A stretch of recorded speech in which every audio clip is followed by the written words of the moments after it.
Welcome! This video tutorial offers a set of steps on how to use a shortcut key to insert rows in Excel. Shall we have a look?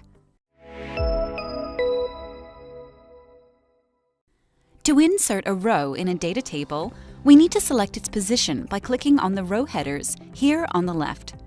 Remember to click one row below the place where you want to have the new row inserted. There are two ways we can insert a row using a shortcut key. The first, and perhaps the simplest one, is the hotkey using Control with the plus sign. And there we go. The new row is in its place now. This shortcut is convenient if you've got a keyboard with a numeric keypad or number pad on the right. Now let's click somewhere else in the data table and we'll have a look at the other useful shortcut key to insert a row in Excel. To use this shortcut, hold down the Alt key and press the keys for I and R along. And here it is. A new row's been inserted. There's a little trick to help you remember which keys to press after holding down the Alt key. The letter I is the initial letter of the word insert, and R is for row.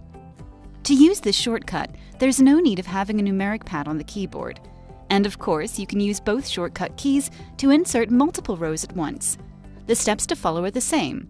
Select exactly as many rows as you want to insert and just in the place where you want to insert them. We want to insert 4 rows now, so we'll select 4 rows and use one of the 2 shortcut keys presented earlier, and that's it. 4 new rows are there. For advice on other useful Excel shortcuts, watch more video tutorials by EasyClick Academy. The links to the tutorials are in the description below. If you found this tutorial helpful, give us a like and watch other video tutorials by EasyClick Academy. Learn how to use Excel in a quick and easy way. Is this your first time on EasyClick? We'll be more than happy to welcome you in our online community. Hit that subscribe button and join the Easy Clickers.